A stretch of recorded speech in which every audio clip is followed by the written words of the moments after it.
Devin Haney's recent fight against Jose Ramirez, set beneath the glittering lights of Times Square, was supposed to be a major comeback, his moment to reclaim the spotlight after the turbulence of his last outing. Coming off a controversial loss to Ryan Garcia, a fight that ended in chaos due to Garcia's failed drug test, Haney had a rare opportunity to reset the narrative. Fans expected him to walk into the ring with urgency, passion, and the kind of statement performance that would leave no doubt he belonged at the top. Instead, what they got was a tactical retreat, a 12-round chess match where punches were scarce, movement was constant, and drama was virtually non-existent. Though Haney walked away with the unanimous decision, it felt more like a quiet whisper than a roar. The result was a hollow victory, technically clean, but emotionally disconnected, and that disconnection didn't go unnoticed. Veteran fighter Danny Garcia weighed in with his thoughts, calling Haney's performance smart,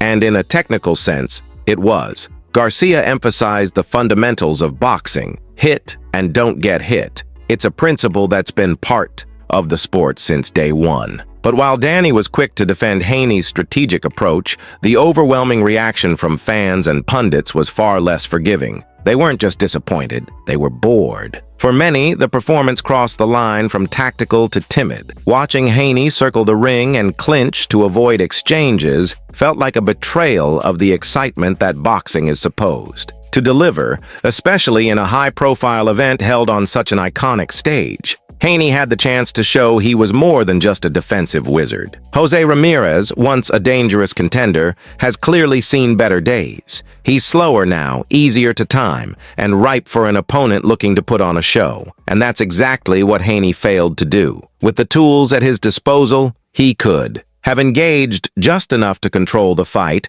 while giving fans moments to rally behind. Instead, he leaned entirely on his legs, his jab, and his ability to avoid confrontation. The result? A fight that set records for how little action occurred, landing just 110 combined punches across 12 rounds. That's not just forgettable, it's damning for a fighter trying to prove he's still worth top billing and big paydays. This isn't just about aesthetics, it's about business. Haney reportedly took home $10 million for this fight, a massive figure for what turned out to be a glorified sparring session. When a fighter commands that kind of money, there's an expectation that they'll deliver more than just a win. They're expected to entertain, to energize, to make viewers feel like they saw something special. Instead, Haney's performance left many, including promoter Turki Alalshik, wondering if he's more trouble than he's worth. The Saudi boxing mogul has been putting together mega cards with all-action fighters,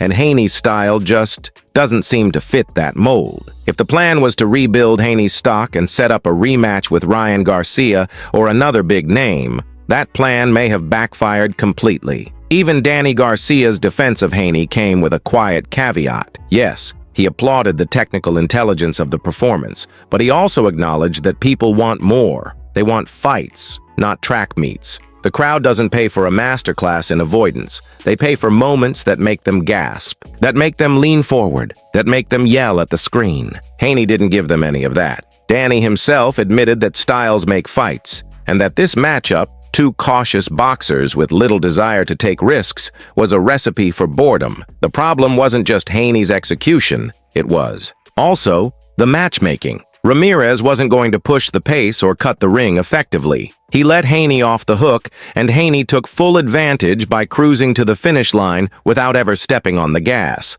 The problem now is what comes next. Haney's stock, which was already wobbling after the Garcia controversy, has taken another hit. If you're a network executive or a streaming platform looking to put together a blockbuster card, are you excited to build around Haney after this? Are you convinced he can carry the weight of a main event when he doesn't seem interested in giving the fans anything to remember? And what about fighters like Jaron Ennis or Gary Antoine Russell, guys who would bring pressure, speed, and danger? Would Haney's style hold up against them, or would he try the same survival tactics and hope for another quiet decision? Against more dynamic opponents, running and clinching might not be enough. There's also the matter of expectations versus reality. In the build-up to this fight, Haney made bold promises. He talked about making a statement, about reminding the world of who he was. But when the lights came on, that fire never materialized. It was all talk, no execution, and fans aren't going to forget that. Social media lit up with criticism during and after the fight, with many calling it one of the dullest main events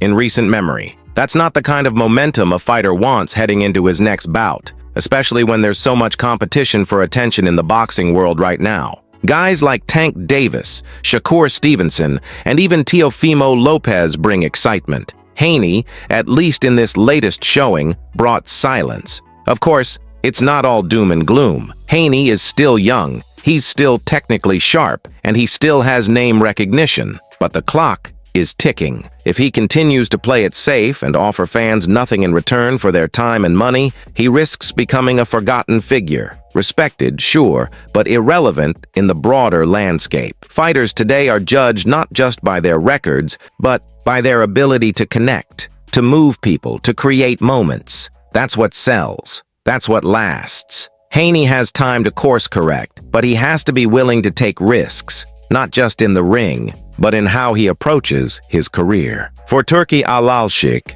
this fight was supposed to be a celebration of boxing, a big-name talent under the bright lights in a showcase event. Instead, it may have served as a wake-up call. The next time he books a card, he'll be thinking twice about whether Haney deserves another spot. There are too many hungry fighters out there who would have treated that opportunity like life or death. Fighters who would have turned the ring into a war zone, not a marathon track. For Haney, that should be a sobering realization. If he wants to keep commanding elite paychecks and top-billing status, he can't keep putting on performances that feel like glorified sparring sessions. He has to show more. He has to give more. Because boxing, at its core, isn't just about escaping damage. It's about creating something unforgettable. And on that night in Times Square, Haney left behind nothing but shadows.